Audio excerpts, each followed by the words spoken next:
Are we ready? Thank you so much. Good afternoon, everyone. Are you ready? Shake your hands. Are you ready after the coffee? Okay.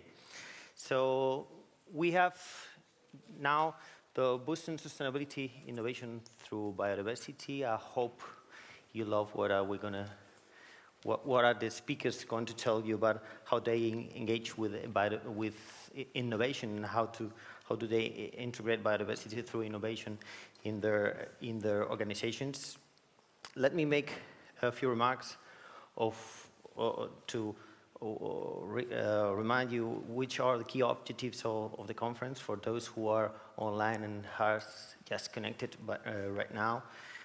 The role of this conference is to engage business on nature, to biodiversity in particular, and trigger actions and new commitments for the new Green Deal for the next year.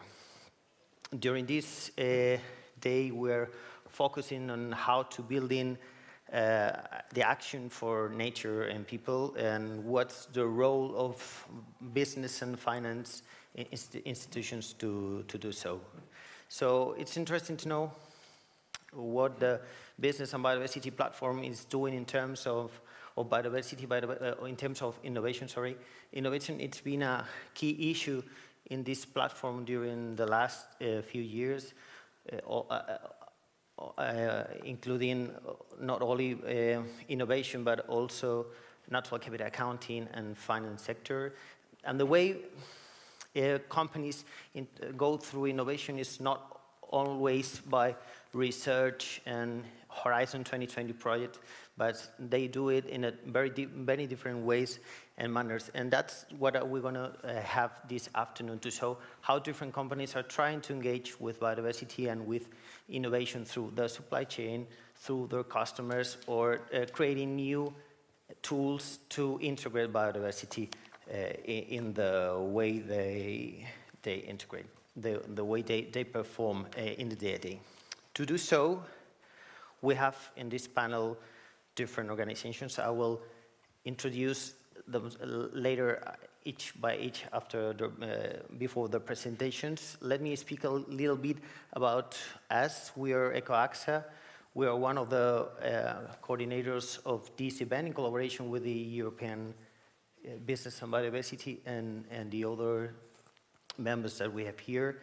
We try to engage natural capital and biodiversity to business, and how can they integrate it into the day-to-day of business. So the first one, let's move to the presentations. First one is going to from LafargeHolcim. From LafargeHolcim, we have Rosario Chan, which is Senior Manager Global Sustainable Development. He is based in Zurich in Switzerland. And the presentation is going to be both by Rosario Chen and also with Pilar Gegúndez Cámara, the Environmental and Sustainability Director here in Spain. They also comment at the end what the European Aggregates Association is doing in this regard as well. So the floor is yours. Thanks, David.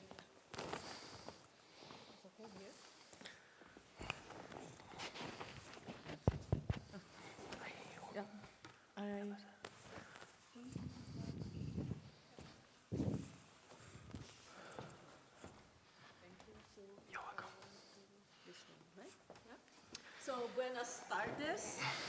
Yes. I hope it's not the siesta time here in Madrid, is it? No. Okay, thank you. So good afternoon and thanks, David. Okay.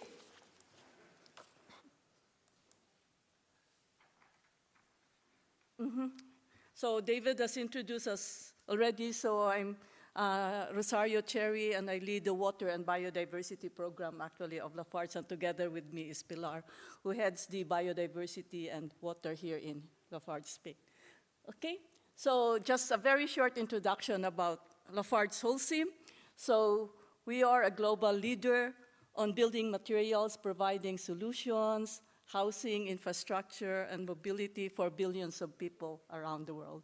So we are focused on 4 core businesses. We have cement, aggregates, ready-mix concrete, and sustainable solutions and products. So we are focused actually on providing solutions to the challenges facing our customers, be it on building individual homes or to mega projects of, say, government infrastructures and building roads.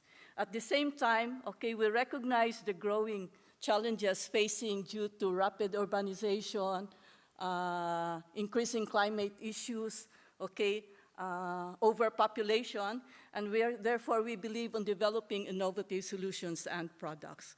So in 2018, we have around 75,000 people and spread across 80 countries. Now, with that position, so being a global leader and considering our geographical diversity, okay, so we are in a position, or we have a responsibility as well and as opportunity to really make a difference or a positive contribution to what we are doing here in this world. Okay, so with that one, actually, here, okay, so we believe that sustainability is key to our business decisions. It is strategic, okay, and a key pillar for growth.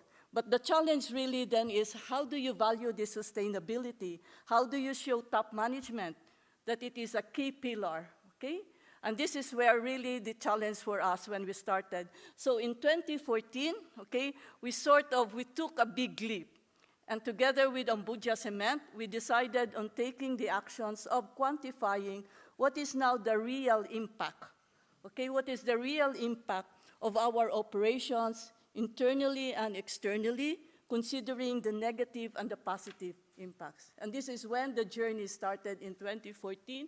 And together with Ambuja Cement, Lafarge Holcim Spain leading the ecosystems valuation, the biodiversity program on a positive action and aggregate industries. Here you can see in 2018, okay, it shows that, for example, we have around 3 billion, okay? 3 billion of our retained value are the earnings. That's actually the EBITDA minus the taxes, minus the interest and the dividends. And there you could see what is the socio-economic impacts, which are mostly positive. And then on the right side, okay, and then on the right side, here we could see what are the negative impacts. And then by actually being transparent, fully transparent on our positive and negative impacts, I would say it was a big risk to us, but at the same, okay, it helps us, okay, it informs us on making better decisions, because this is where we could prioritize where would be the strategic decisions we can have moving forward, okay? So for example, if we look at, we have the application, okay, on the business decisions that has been done by Ambuja Cement, okay, starting in 2014 and it's still ongoing.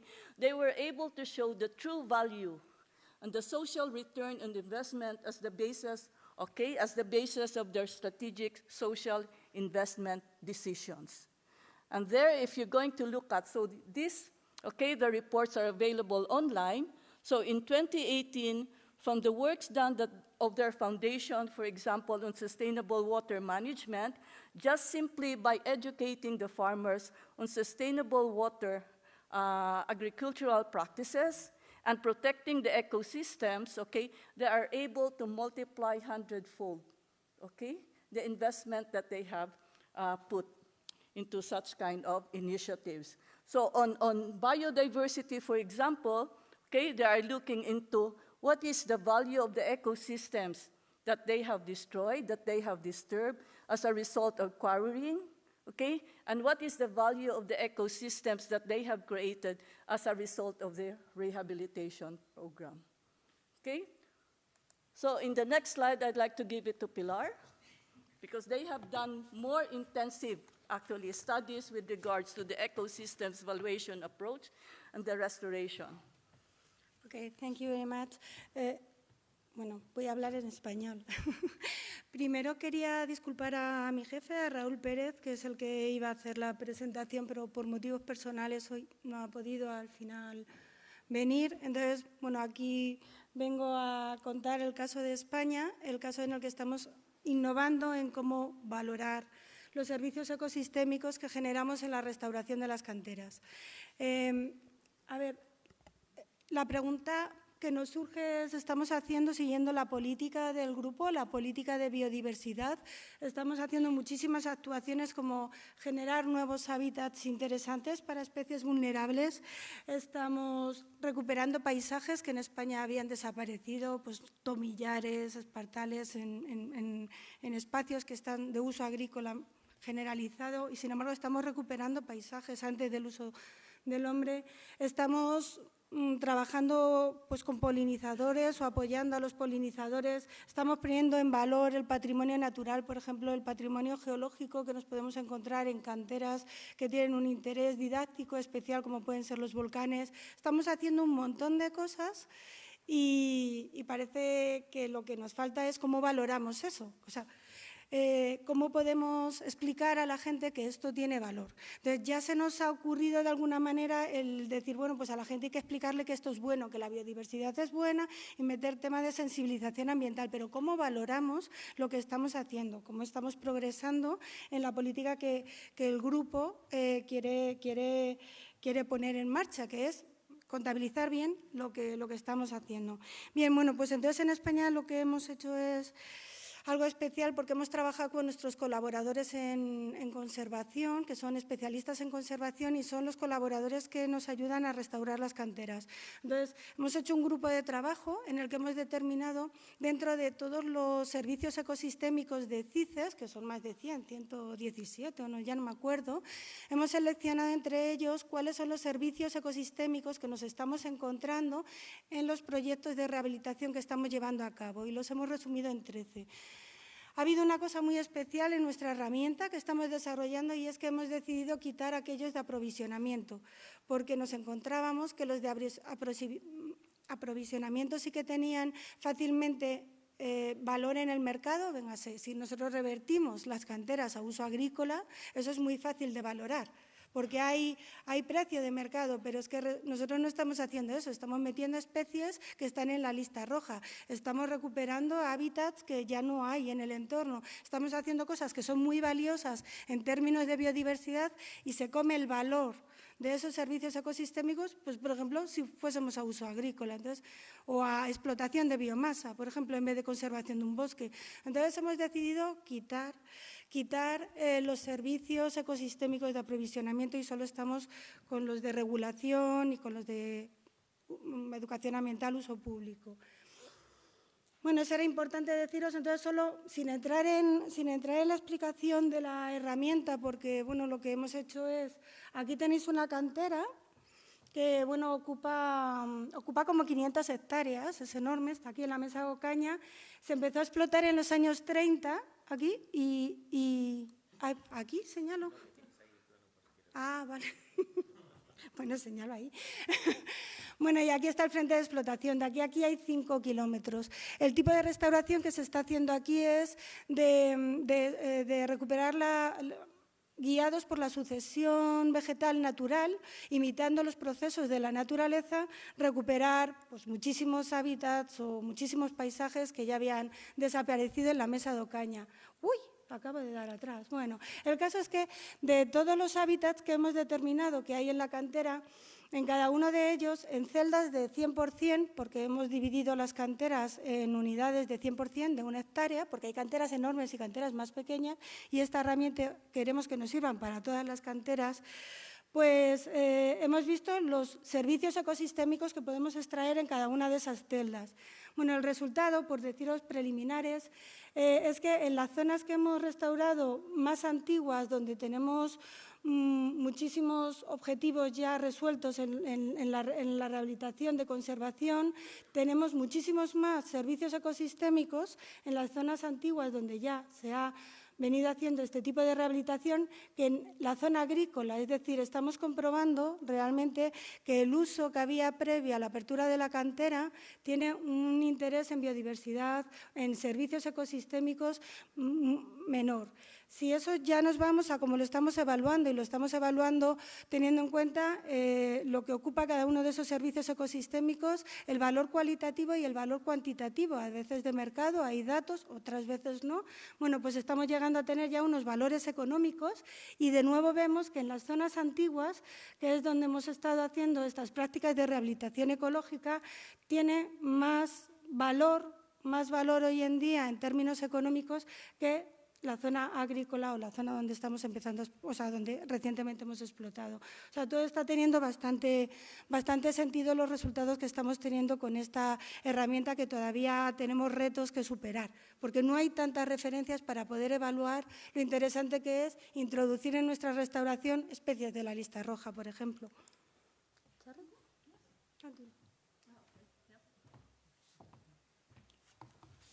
So one of the challenges actually in an industry is how do you convince management that you have done something positive or that you are in the right direction? And I think the challenge always with biodiversity or with any rehabilitation activity that you have is it takes so much time. You have to be patient, right? But then at the same time, you have to show something to the top management.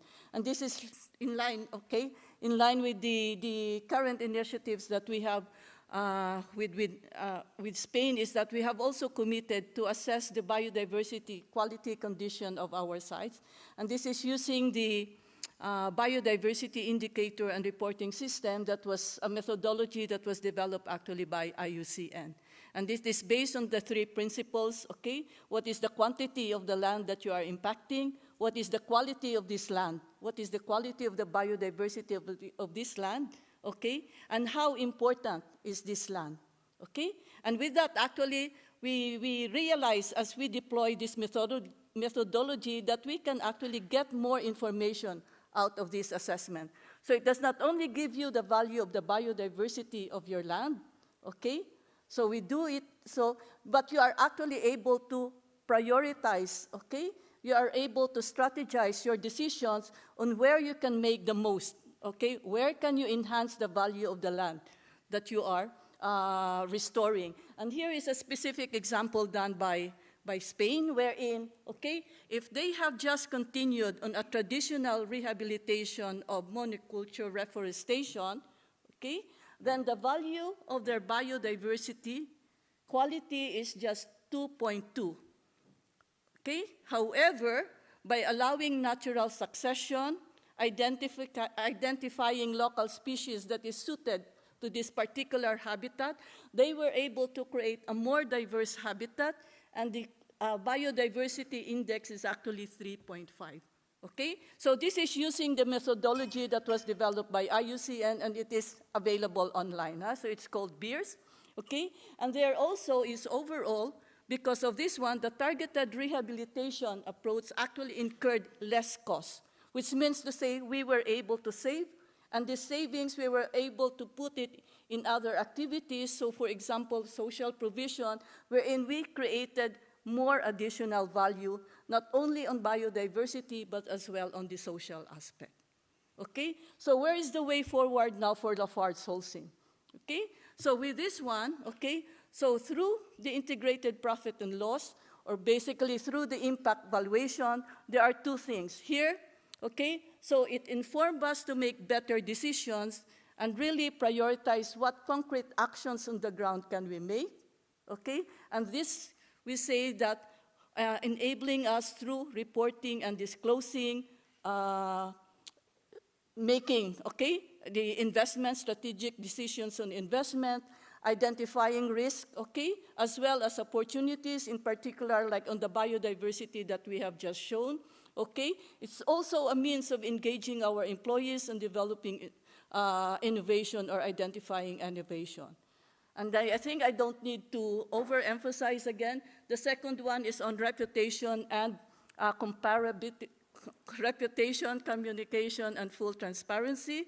Here, of course, I mean, as a company, we want also to show progress. We want also to show the positive contribution that we make to society, but at the same time in a fully transparent, okay, credible, and comparable methodology. Okay, so with that one, I think, Pilar, I think also with the partnership as... Yes, yeah. A good news, because this is... Uy, perdón, el español de nuevo.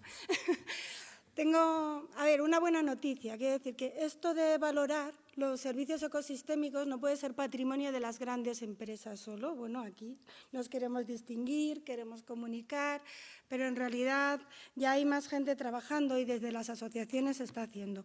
Por ejemplo, nos han pedido que presentemos un poco también lo que desde la Asociación Europea de Áridos se está haciendo, porque ellos están trabajando en estas oportunidades que se detectan en la rehabilitación de canteras. Entonces, ¿qué nos encontramos aquí? Quedaros solo con esta cifra. Mirad qué barbaridad, 26.000 canteras solamente en la Asociación de Áridos.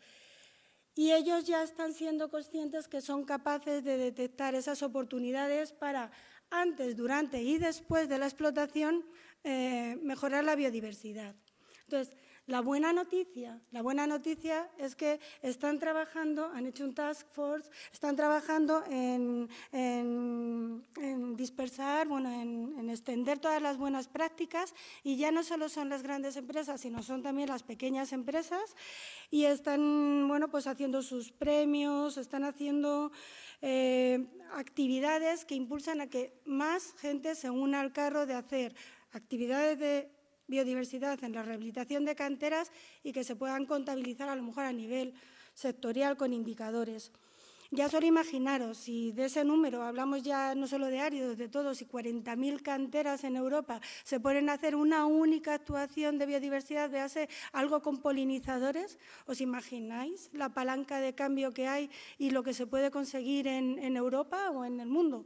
Si todos nos ponemos a trabajar en ese sentido, por poco que hagamos, somos tantas canteras que todos unidos en esa estrategia pues tenemos mucho que hacer para la reversión de la tendencia actual de la biodiversidad. Bueno, muchas gracias.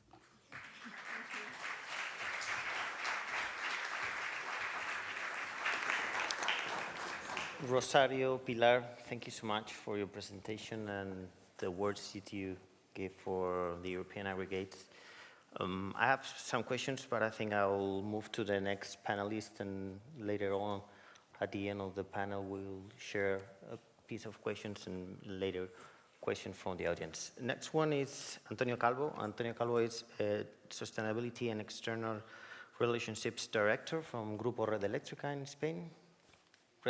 Antonio, the floor is yours. Gracias.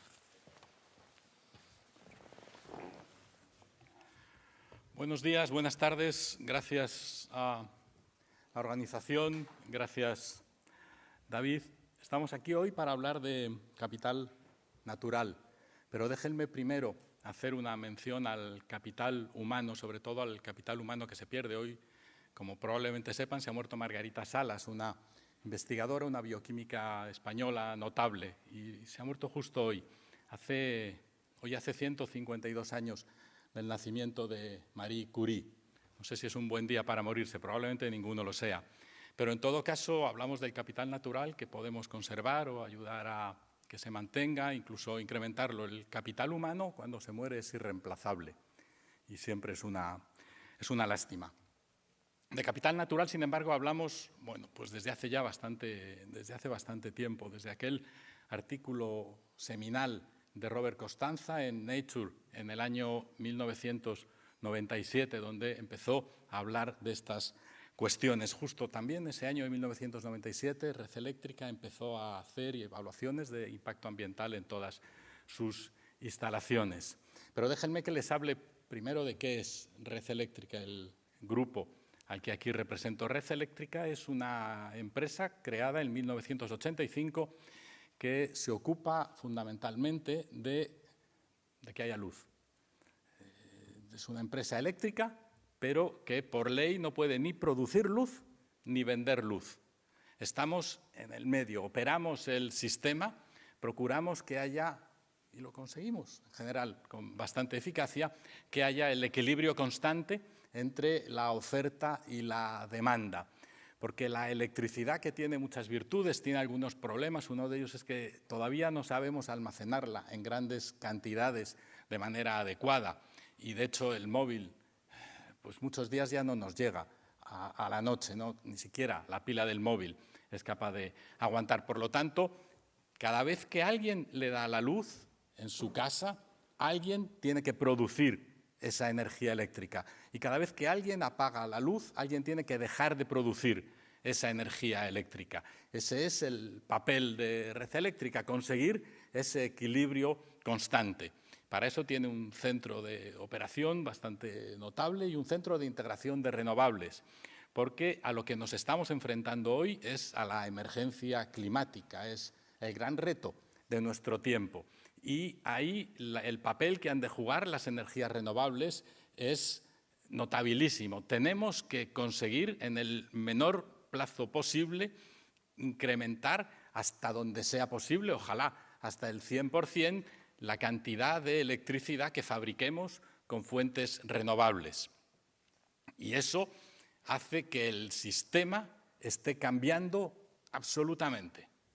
Hasta ahora el sistema, ahora ya ha avanzado, pero hasta hace no tanto el sistema era, la oferta es caprichosa porque cada uno encendemos la luz cuando nos parece oportuno, como es natural, o ponemos la cocina o cogemos el AVE cuando nos parece oportuno. Pero la demanda, siendo caprichosa, tenía una oferta relativamente obediente. Hoy nos encontramos con que la demanda no solo es caprichosa, sino que cada vez más, y ojalá cada vez más, se va a convertir a ratos en oferta gracias a la autogeneración. Es decir, que uno va a ser demandante durante unas horas, pero durante otras horas va a ser emisor, va a ser productor de energía eléctrica. Y por otro lado, las fuentes más notables van a estar con frecuencia al albur del tiempo que haga, de si hace mucho viento, de si hace mucho sol. Por lo tanto, el sistema va a adquirir una complejidad muchísimo mayor, lo que exige tener unas redes muchísimo más ágiles y muchísimo más inteligentes, porque en las redes es donde se juega la partida del cambio climático en lo que a energía renovable se refiere. Y las redes están en el territorio, porque Red Eléctrica, además de la operación del sistema, diseña, construye y mantiene las redes de alta tensión, que son esas grandes torres que vemos por el campo, que en general, la verdad, no nos gustan mucho, porque digamos que como adorno en el paisaje es bastante cuestionable, pero son imprescindibles para llevar esa electricidad de donde se genere a donde se consuma. Y normalmente se consume en las grandes ciudades. Estamos viviendo un momento de electrodependencia extraordinariamente notable. Y lo malo no es que seamos electrodependientes, sino que lo somos en una sociedad que necesita ser descarbonizada, porque buena parte de esa electricidad la producimos emitiendo grandes cantidades de gases de efecto invernadero. Esto lo sabemos desde hace tiempo. Hace poco leía un excelente libro que, con perdón, aprovecho para recomendarles. Se llama Planeta Inhóspito, de David Wallace Wells. Este tipo dice, entre otras cosas verdaderamente llamativas, que hemos vertido ya tantos gases de efecto invernadero a sabiendas como en nuestra ignorancia. Es decir, desde que en 1992 Al Gore publicó su libro sobre el cambio climático hasta hoy, hemos vertido tantos gases de efecto invernadero por la quema de combustibles fósiles como desde el principio de la revolución industrial hasta 1992. Lo sabemos hace tiempo, parece. Por lo tanto, si no hacemos nada, pues es porque no somos conscientes de aquello que sí que sabemos. Pero volvamos al cambio de modelo, a Red Eléctrica y a la manera en la que Red Eléctrica está en el territorio, como digo, a través de esas grandes torres. Así que estamos allí donde está el capital natural en buena medida. Nuestras instalaciones atraviesan el país, los países, en todos hay una empresa equivalente o un servicio equivalente al que hace Red Eléctrica.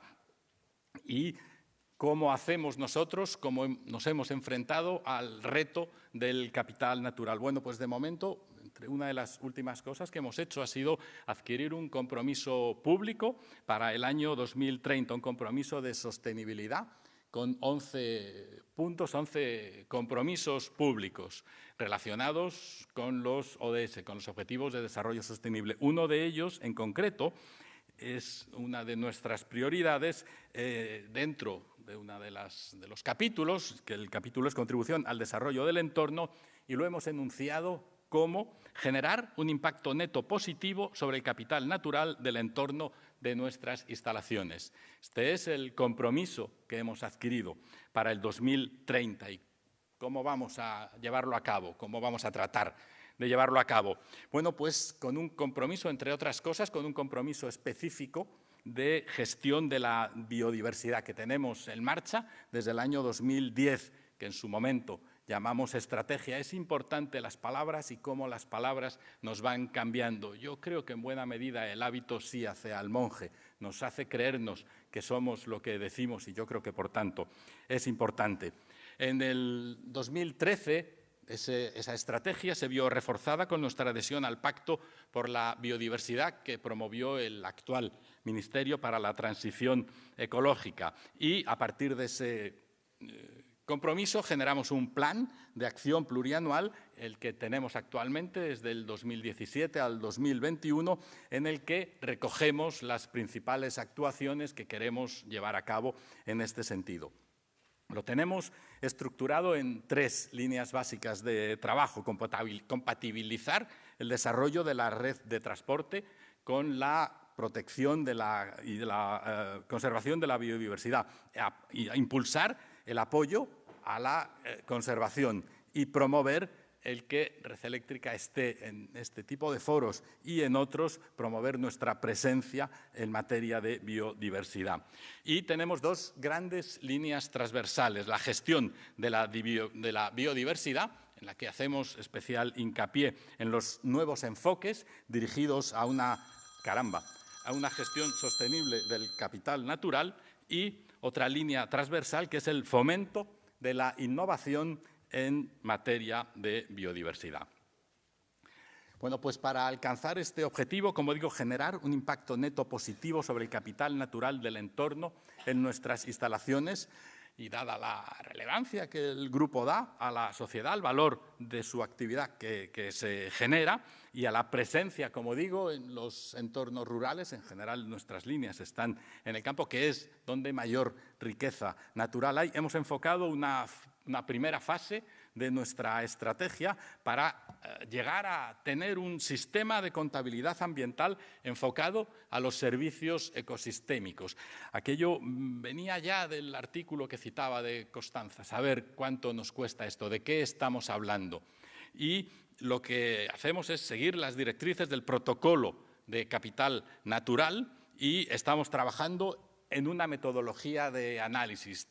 Queremos saber de qué estamos hablando con la máxima precisión posible. Por eso queremos hacer esta valoración del capital natural basada en estos servicios ecosistémicos, en los servicios ecosistémicos más relevantes para la conservación de la biodiversidad. Y hemos partido de la identificación de los impactos tanto positivos como negativos y de la dependencia de la red de transporte de la energía eléctrica. Ahí incluimos el análisis en las instalaciones aéreas, en las subterráneas y en las marinas para ver cómo afecta cada una de ellas al capital natural. Y estamos viéndolo en concreto en un caso práctico, en una línea aérea, viendo exactamente de qué es de lo que estamos hablando. Esta metodología, por supuesto, queremos que sea replicable, dinámica y actualizable, y la iremos verificando por expertos ajenos a la compañía. Hablaba hace un momento de los impactos positivos y negativos. Hay algunos impactos positivos, algunos pueden resultar llamativos, pero si han andado por el campo, sobre todo en algunas zonas de Extremadura, por ejemplo, habrán visto que las torres eléctricas más grandes tienen una enorme cantidad de nidos. Y resulta que en buena medida se ha convertido los árboles, las torres eléctricas, en árboles seguros, porque no hay depredadores que alcancen esos nidos en los que están ahí. Así que nuestros retos en materia de biodiversidad se basan sobre todo en la gestión y en el desarrollo de esa red de transporte que es imprescindible para el cambio de modelo, para hacer la transición energética, para combatir la emergencia climática de la que hablaba hace un momento, es imprescindible el que construyamos esa red de transporte. Bueno, queremos construirla conservando la biodiversidad y teniendo en cuenta este tipo de cuestiones, para, como digo, alcanzar en el 2030 la no pérdida neta de biodiversidad e incluso el impacto positivo en términos de capital natural. Voy a terminar con 3 ejemplos que hemos llevado a cabo. Uno de ellos, un estudio de corredores de vuelo que hicimos hace tiempo para saber cuáles son los corredores de vuelo en España y, por lo tanto, adecuar nuestras instalaciones y no colocarlas precisamente en esos pasos habituales de aves. Otro proyecto que a mí me gusta especialmente es le llamamos el bosque marino, además de otros bosques que ponemos en tierra firme. Hemos hecho un experimento con un instituto de investigación, el Instituto de Estudios Avanzados en las Baleares, en Mallorca, para repoblar un par de hectáreas con Posidonia oceanica, esta planta oceánica imprescindible para el ecosistema del Mediterráneo, muy castigada por diversas razones. Y es, la verdad, una satisfacción para nosotros el que ese proyecto esté saliendo bien de momento, las investigaciones van bien y estamos consiguiendo repoblar esas hectáreas y pronto será una metodología que, puesta a disposición de cualquiera, permita incrementar la superficie de Posidonia. Y por último, una cosa en la que estamos trabajando ahora, que es un proyecto para llevar rebaños de ovejas por debajo de las líneas, de manera que nos evitamos la tala y conseguimos quizá hacer algunos corredores de biodiversidad o por lo menos incrementar ahí la presencia. Estos 3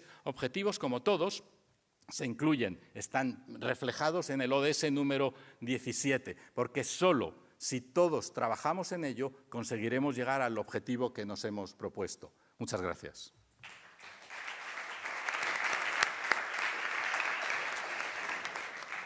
Thank you so much, Antonio. Thank you not only for giving how Red Electrica try to use innovation through biodiversity, but also how do they engage biodiversity within your strategy like a company.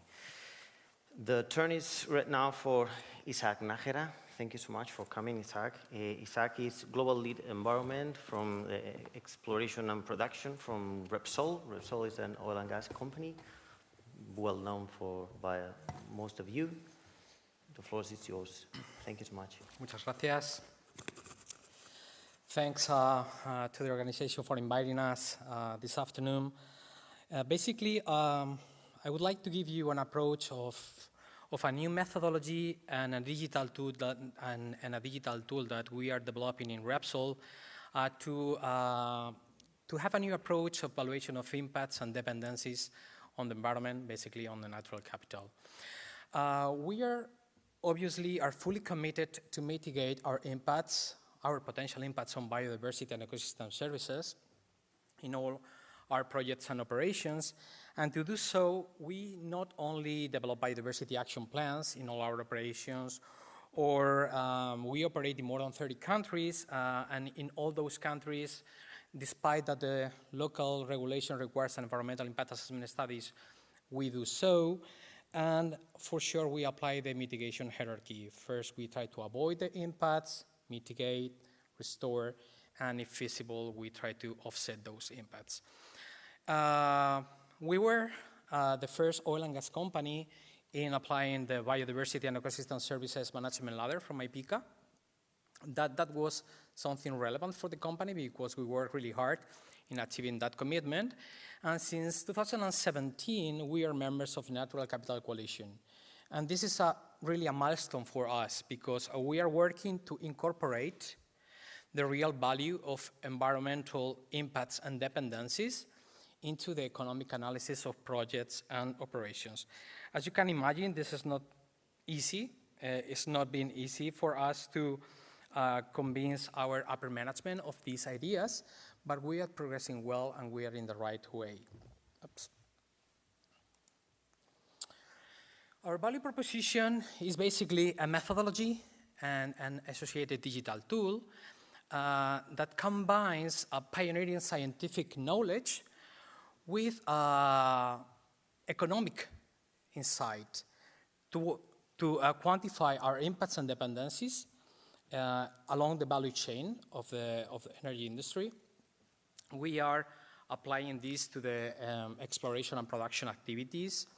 We are seeking to implement this in the refining, in the chemical plants, and obviously, since we are moving into the low carbon business, we aspire to implement this very soon in solar, wind, and hydro renewable projects. What's new in this methodology? Many things are new, but the bottom line is that we are providing values in both monetary terms and in a new, innovative dimensional impact unit.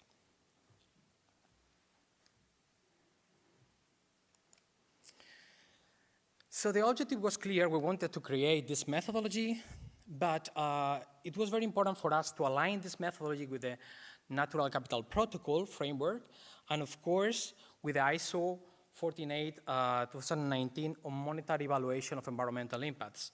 And I remember that we have been working in this for several years now, and we were close to having this finished. The new ISO came, so we need to make some adjustments, and we finally made it. So it is not only doing things, we want to do things in the appropriate way. It is not only a methodology for quantifying impacts and dependencies, it's mostly focused on environmental management. We want to use this to assess the economic, we want to use this in the economic analysis of the projects and help our decision makers to demonstrate our best way forward towards the no-net loss ambition that we have as a company. Obviously, we are almost done with the developing of a marketable digital solution that is going to help us to run this in all our operations, because there are hundreds of sites where we want to run this. The impact methodology itself is quite simple. There are 4 basic steps. The first one is the identification of environmental aspects and impacts. But since we are doing this methodology, let's say, along the entire life value chain of the energy, we really wanted to make sure that everything was frameworked, and we followed established procedures. After this identification of the environmental aspects and impact, we basically quantified our impacts in traditional metrics, is what we call the environmental or the biophysical impact units, the BUs, and basically are cube meters, tons, hectares. Those are the traditional metrics that we all use in our projects.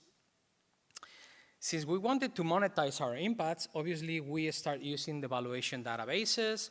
We began by using Constanza, the TIP, and finally we got much more sophisticated and took another steps into further or much modern databases such as S-values. But we wanted to take a step forward. Sometimes explain our impacts in monetary terms is not appropriate for decision makers, and we cannot play around with money. I mean, money is money, and if an hectare values whatever it is, you cannot play around with that number. So we decided to modulate those impacts or that economic value, just to make sure that all the managerial things that are around our impacts were captured. Just to recap a little bit, there are the 2 first steps are the identification and quantification of our impacts. We were very exhaustive in the way we approached the environmental aspects and impacts identification.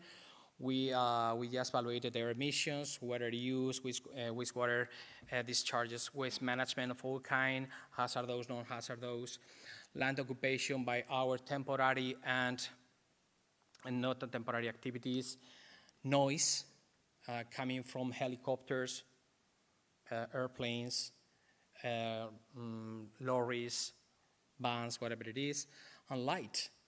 Because we operate in very remote areas, highly sensitive, and there are some instances in which light becomes a problem for us because flora and fauna get really impacted by our lights, by the lights we just use in our operations, and there are some issues that we are facing and trying to tackle right now. There are 4 pillars in our evaluation. The first one is the biodiversity and ecosystem services. The common unit we use is the hectares. Then we are not only evaluating the impacts on the biodiversity and ecosystem services, but we consider the natural capital is much more than that, and we take a look at the well-being, and we, let's say, monetize every ton of contaminant that we put into the atmosphere, onto the soil, into the water, and obviously the noise.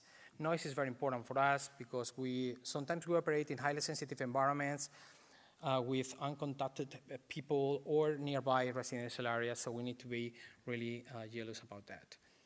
Climate change is essential for us because we are carbon intense, and water resource as a finite resource. I just want to give you a brief example on how we can evaluate the impacts on biodiversity and ecosystem services. We follow CISES. We just went or select 21 ecosystem services. Provisioning, regulating, and cultural services are within the methodology. And the first steps within the evaluation is just to identify which is the database that you want to use. And we have expressed the impacts or the ecosystem services detraction in US dollars of 2018. But it is important to understand that every single time that we run ecosystem services detraction exercise, we need to fully understand what percentage of the service is going to be detracted. In most instances, we will not be detracting the 100% of the services, and some ecological adjustments are required. It is important to understand the biome in which we are operating, the tundra, the coral reefs, desert, mid-continent, open waters, whatever it is. But it is not only knowing where you operate, but also it is understanding the productivity and the quality of those systems. It is very important for us also to identify what we call the damage function is how much do I detract of that ecosystem services when I generate that impact. Is it 100%, it is 50%, it is 25%? How long does it take to generate that impact? And how long does it take to recover that impact? Once we got that, let's say, dollars, we want to go further. And we want to go further because there are important things for the companies that we are here. We need to do some management with important things. For example, if a resource is abundant, I need to pay attention to that. If I am working in a heavily contaminated environment, let's say a heavily contaminated atmosphere, close by of one of our refineries, or I am just discharging some water onto a highly polluted river, I need to make sure that I understand what the, let's say, background concentration at the capacity limit of the system. Also, I need to pay attention of the protected status of the habitats and species. For us, it's really important when we have some species within the red list, and we need to pay attention to that with the biodiversity action plans, as I mentioned before. And finally, we need to take into consideration people. People and ecosystem services are tight hands, so we need to make sure that the presence of peoples of the world are considered. We all are equally important, and it's important for our tool. I'm just going to present a brief example of how we are accounting our impacts. You can see here different environmental aspects of one of our onshore assets in the rainforest, in the jungle environment. These are the adimensional impact units. And for the first time, we really understand in numbers where our main impacts are. It is important for us to understand that if we are working in the jungle, the physical disturbance, the noise and vibration, and the light are really impacting into the ecosystem services piece. Okay? However, the impact because of the of noise and vibration on well-being is much more limited.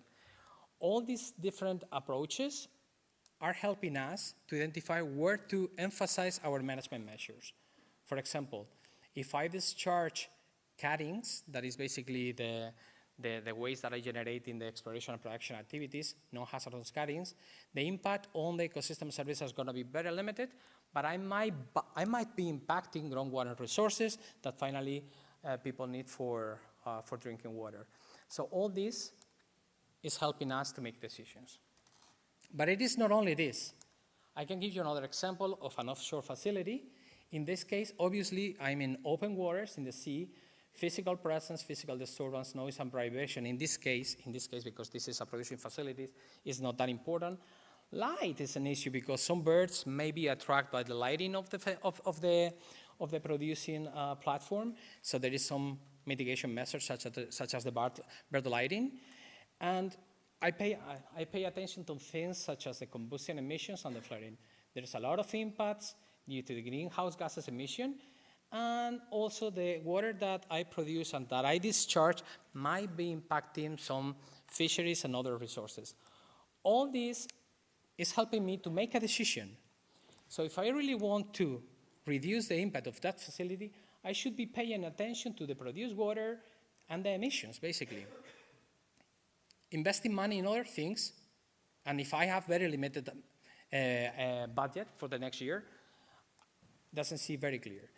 So if I think of the entire life of the facility from year 1 to year 8, and this is the baseline impact that I have defined with my tool, I will challenge the system and say, okay, listen, I have here an impact. This is my footprint of impacts.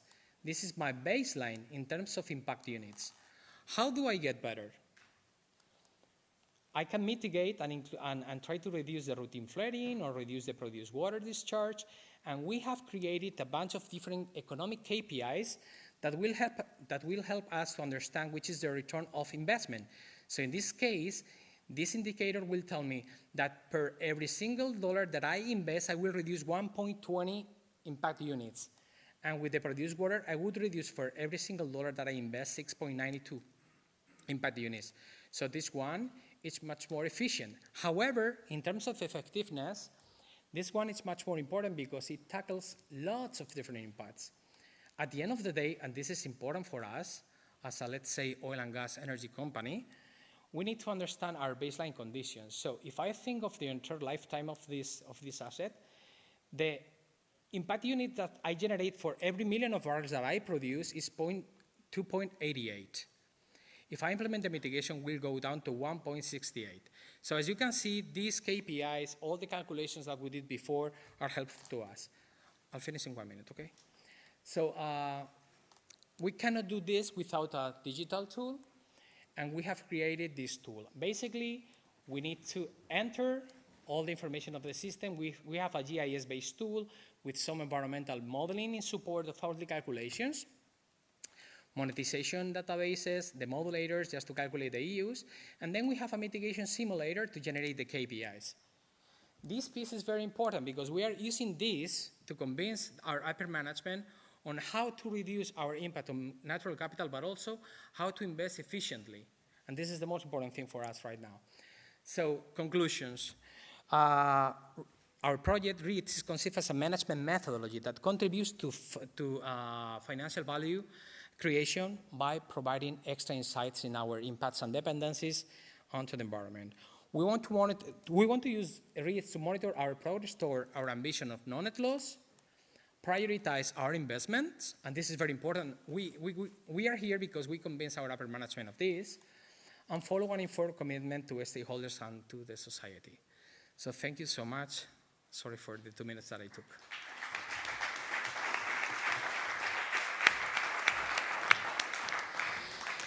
Thank you so much, Isaac. Let's move to Rodrigo. We had previously you can go ahead. We had three presentations regarding how these companies are implementing tools to integrate ecosystem services in their performances and the way they operate as day-to-day. For instance, we have to move to a completely different way of project. Rodrigo Fernandez Mellado is the managing director of Biodiversity Node. He's going to tell us more about how can other companies, in this case, agri-food company, can move to, well, not agri-food, but provide services to agri-food, to integrate with other parts of the, not only supply chain, but also customers to integrate biodiversity. Go ahead. Thank you, David.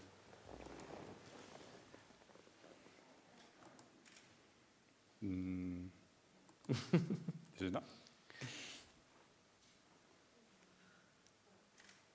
This is not the presentation. David? You are not Peter White. Should I touch or not? Yeah. Let me see.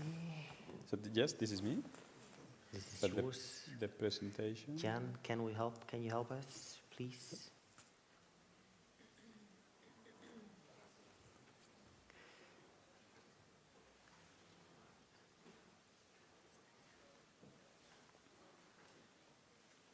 Let's see. If not, you can start by introducing a little bit of the project. While Yeah, well, I mean, I can talk with my notes, if it's not a problem. Well, first of all, I would like to apologize Laura Fernandez from Bayer. She couldn't attend the presentation. She prepared the presentation with me, so, but I will present by myself, okay? Thanks to Bayer for giving me the opportunity to work in this project, and thanks also to the organizers of the summit for giving us the opportunity to present it, right? We okay? try. Oh. No. Thank you. Network Hotel. Let's Cocktail. move to have some Let's coffee. go for it. All right. Let's keep going. Yeah, Bayer is aware of the problems that the current model of production is generating in the earth. And they want to be a game changer, right? And that's why they are embedding sustainability and innovation in the production model. That means that biodiversity, climate change, food security are key challenges for humankind, and sustainable agriculture plays a key role to provide solutions. Solutions for a world that is demanding more food, but more quality in the food, and less sustainable impact or less environmental impact. So that means for Bayer that it's very important to link sustainability to the core of their business. And research and development is a very important tool for that. For Bayer, creating value transparently means balancing farmers' needs with societal expectations. And societal expectations are demanding less environmental impact, especially on biodiversity in the farmlands. So to reduce environmental impacts, Bayer is doing several actions, right? In terms of crop protection, innovation, they're using new active ingredients with lower environmental impacts. They're improving formulations with reduced dose rate. And they're also applying technology advances for reducing the crop protection products. For example, if the goal of giving tailored solutions to the farmers wants to be achieved, seed and trait innovation through giving resistance and tolerance is an innovation that can be done. But also digital innovation, such as precision application empowered by granular field data, combined with volume reduction.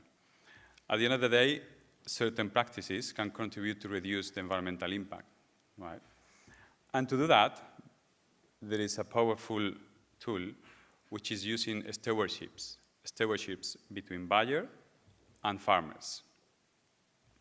Actually, Bayer is promoting two different lines of work in different farms.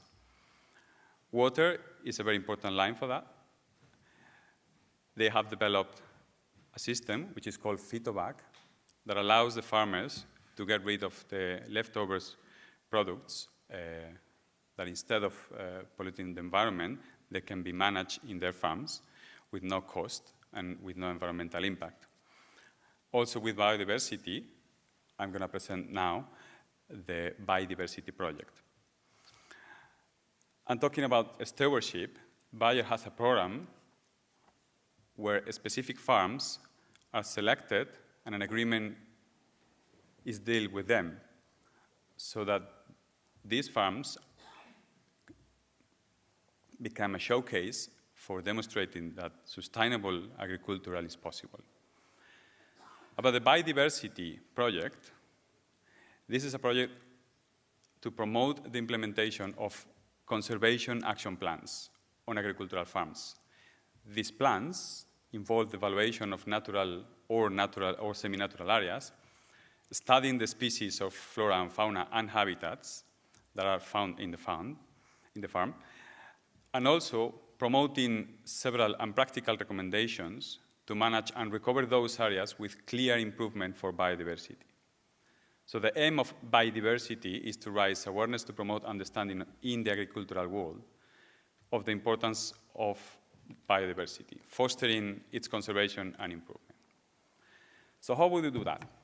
Well, first of all, Bayer gives farmers the opportunity to contact with an expert in biodiversity when they have interest in promoting biodiversity in their farms. Bayer send an expert, such as my company, to the farms. And then we start a process of knowing each other. So in the initial assessment, using bibliographical information, but also information that is given to us by the farmers, we start to understand what are their needs, what are their concerns, and what are the potential opportunities for them. After that, we undertake a field visit. In this field visit, the farmers show us the farm, show us the crops, show us the way they manage the farms. So we can understand in the field the concerns, the problems, the impacts, and again, the opportunities that we can develop for enhancing biodiversity. But not only this, but also improving the benefits of the farm through biodiversity enhancement.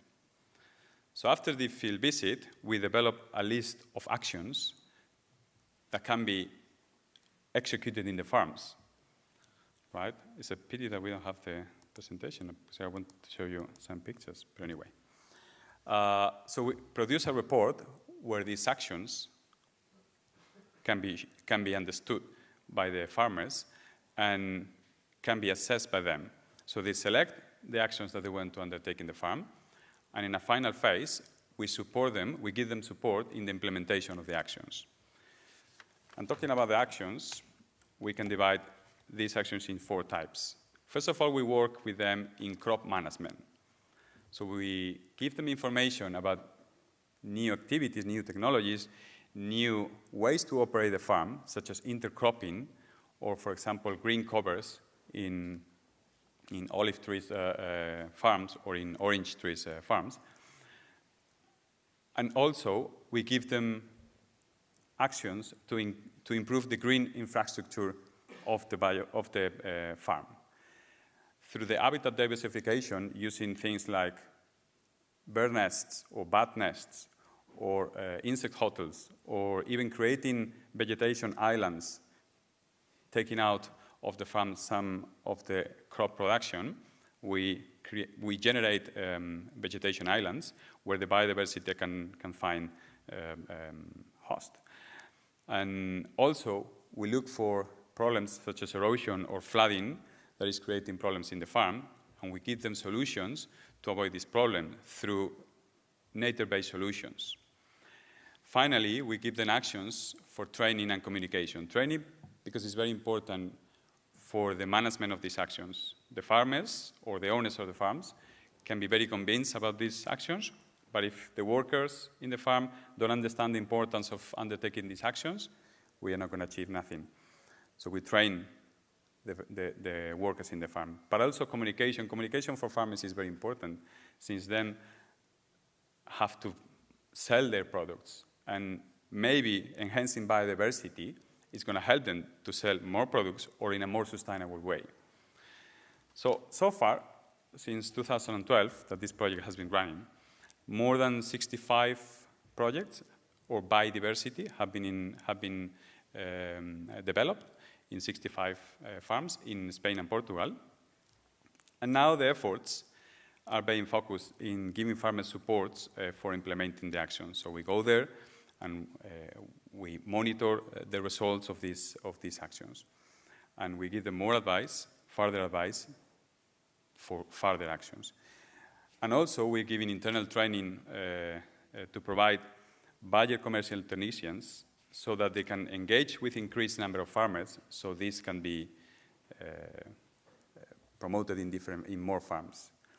So at the end of the day, what we are trying to communicate to farmers is that biodiversity protection means the following things. First of all, it's a simple implementation process. They don't have to do rocket science over there.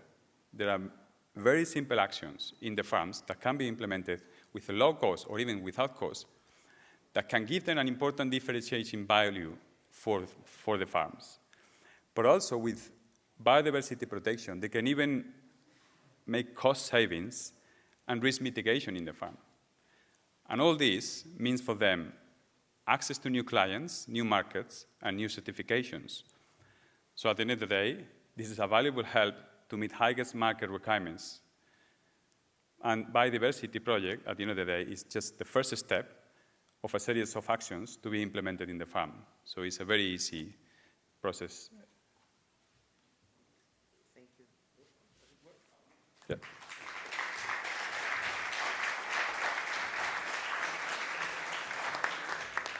Does it work? Okay, it's work. Thank you so much, Rodrigo, and please apologize for the inconvenience that you don't have this slide to support your presentation. I have a few questions for you. Many of you have already partially answered many of them, but one of them is, what do you think push your companies to start doing these projects? Can you please ask more or answer more in detail which were the reasons to move your companies to start working with biodiversity? Regarding that biodiversity, it's not always a profitable issue for companies like yours. Which one? I can say something about it. Actually, the story is not funny, but I remember that at least in the EMP business, and it's just a story about the EMP business, not about Repsol, generally speaking, but one of our directors was asking always to the environmental team, what kind of indicators do I have to see how we progress? And us in the exploration and production business, every time that our business is good and goes well, we produce more waste, we produce more discharges, we generate more emissions, and all the efforts that we were trying to implement in terms of, let's say, be best in class environmental management were not reflected in those metrics. So we tried to move from the traditional metrics into the, let's say, impact-based metrics and valuation of impacts through monetization. And by doing this, we convinced the directors that we were moving into a way of accounting for all the money that we were investing and a way of, let's say, making sure that everybody understood all the progress that we were making. So safety issues, they had metrics. In environment, we did not have metrics, so that was the main reason, only that. Something to add? Ya, quizá el caso de Red Eléctrica es distinto y es distinto al resto, precisamente por el tipo de empresa que somos y que contaba al principio. Red Eléctrica es la única que en España hace lo que hace y, por lo tanto, desde el principio trató de hacerlo lo mejor posible, precisamente por el hecho de ser el monopolio natural que es. Por lo tanto, desde el principio las cuestiones ambientales fueron tenidas muy en cuenta. Como decía, las declaraciones de impacto ambiental se hicieron antes de que fueran legalmente obligatorias y, por lo tanto, siempre ha procurado estar en la vanguardia de este tipo de cosas, teniendo en cuenta también que el tipo de impacto que tiene es un impacto muy específico, muy particular. Somos los únicos que tenemos torres de alta tensión en el territorio, que no son como las líneas más pequeñas que están cerca de las ciudades, tienen otras problemáticas distintas. Entonces yo creo que desde siempre hemos procurado medirnos con nosotros mismos y desde luego con quien fuera de España hacía las mismas cosas que nosotros para estar en la vanguardia de la protección. También porque, precisamente por ser como éramos, hemos estado en la vanguardia por ejemplo, de la integración de renovables, algo que nos ha permitido desde el principio conocer cuál es la importancia de la descarbonización de la economía, por ejemplo. Así que yo creo que esas son las razones que han empujado a la compañía a tratar de estar en la vanguardia en cuanto a protección de la biodiversidad y ahora, desde luego, a conocimiento y cuidado del capital natural. Wonderful. Rodrigo, in your particular case, which you're speaking about more about the supply chain, how was it difficult to engage with farmers? What's your feeling after 60 projects implemented in different farmers in Portugal and Spain? My feeling after working with farmers is that I have to learn a lot from farmers. Farmers have a lot of pressures. They have pressures from consumers, they have pressure from society, from administration, from climate. No wonder why, when you work with them in the field, no wonder why they complain and complain. They're complainers, right? We know that. But they have many reasons to complain, right? And also the prices of the materials that they produce is going down every single day. So they have a lot of pressure. But at the same time, they're passionate people, right? So when they see something is good for the farm, they listen to you, right? So after listening to them, which is the most important thing, and again, as I said before, we need to understand what are their pressures, what are their problems, their needs, and their problems. And after that, we can give them tools and opportunities to work in the farms, right? But the first steps are always difficult. But once you start the way, it's becoming easier.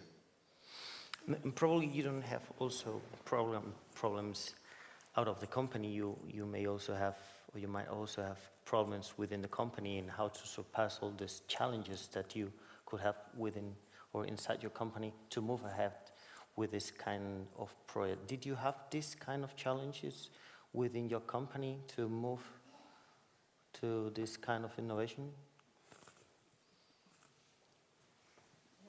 So as I think is it okay? It's okay. Yeah?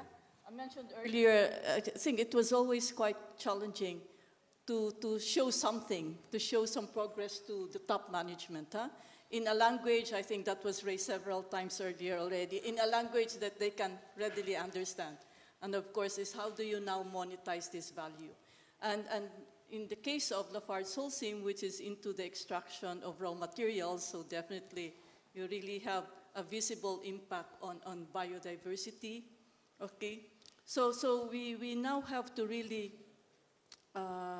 find some solutions on how can we convince the management what is the business case we have for biodiversity.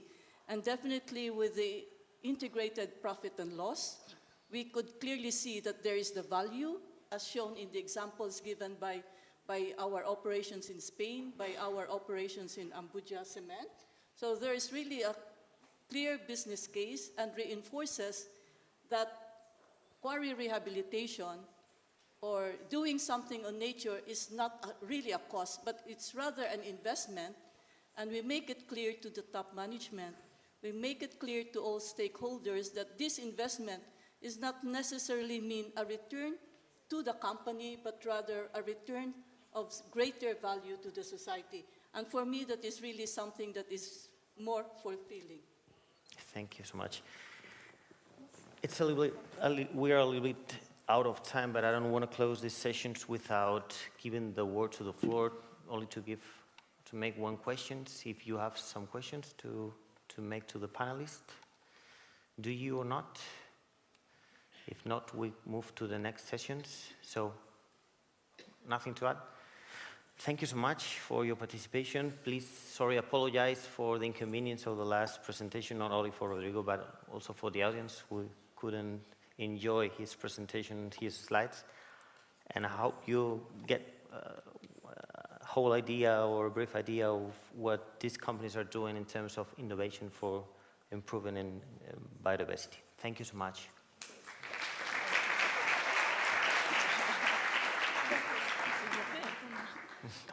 pues ya ves.